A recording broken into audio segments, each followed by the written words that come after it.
ریاست کے ائمہ اور مؤذنین کے مشاعرے کی فی الفور اجرائی کا مطالبہ کرتے ہوئے آل انڈیا صوفی علماء کونسل کے صدر مولانا حکیم خیر الدین صوفی نے وقف بورڈ سے نمائندگی کی. انہوں نے بتایا کہ ائمہ مؤذنین 6 ماہ سے اپنی تنخواہوں سے محروم ہیں. وقف بورڈ سے بار بار نمائندگی کے باوجود اس مسئلے کی سنوائی نہیں ہوئی. بسم اللہ الرحمن الرحیم. آج 4 ماہ سے ائمہ مؤذنین کے جو ماہانہ اعزازی حکومت کی جانب سے دیے جا رہے ہیں وہ بند ہے اور پچھلے 2 ماہ کے جو حکومت باقی ہے. اس طرح 6 مہینے کے اعزازی باقی ہے اور اس وقت جو شہر کے حالات ہیں ہر شہری پریشان ہیں اور خاص طور پر اس کا اثر مساجد کے ائمہ مؤذنین پر پڑ رہا ہے اور مساجد کے جو ہدیے ہیں وہ بھی کم و بیش ہو رہے ہیں اور جو ٹیوشن کے ذریعے سے جو آمدنی ہوتی تھی وہ بھی بند ہو چکی ہے.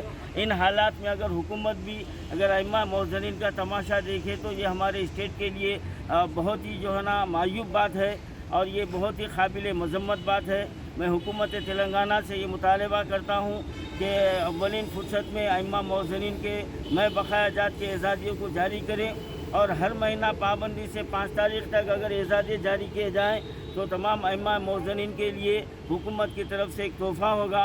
اور ایک اہم بات یہ ہے کہ 6000 درخواستیں حکومت کے پاس پینڈنگ پڑے ہوئے ہیں اور وہ 2-3 سال سے ائمہ مؤذنین وقف بورڈ کے چکر لگا رہے ہیں. ان کا کوئی پرسان حال نہیں ہے. لہذا میں وقف بورڈ اور حکومت سے مطالبہ کرتا ہوں کہ ان درخواستوں کی فوری یکسوئی کریں اور ان کے لیے بھی اعزازی جاری کریں.